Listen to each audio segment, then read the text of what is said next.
Friends எல்லோருக்குமே வணக்கம். இப்போ நம்ம பார்க்குற இந்த சின்ன பன்னீர் ரோஜா செடி நம்மளே வீட்டில் பதியம் போட்டது தான். இங்கே பாருங்கள், நடவு பண்ணி ஒரு 2 வாரம் தான் ஆச்சு. அதாவது பதியத்திலேருந்து எடுத்து நடவு பண்ணி 2 வாரம் தான் ஆச்சு. 3 பேசில் சூட்டு வந்திருக்கு பாருங்கள். 1 2 3 பேசில் சூட்டு வந்திருக்கு.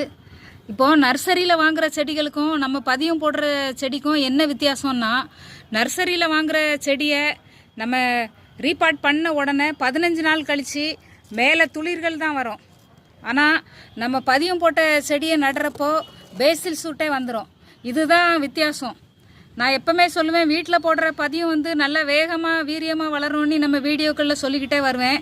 அதுக்கு காரணம் என்னென்னா, வேர் வந்து அது போக்கிலே நிறைய வேர் விடும் வெள்ளை கலரில்.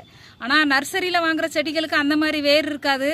அதுதான் வித்தியாசம். இது வீட்டில் போட்ட பதியங்கிறதுனால தான் இந்த அளவுக்கு வேர் விட்டுருக்கு, பேசில் சூட்லாம் விட்டுருக்கு.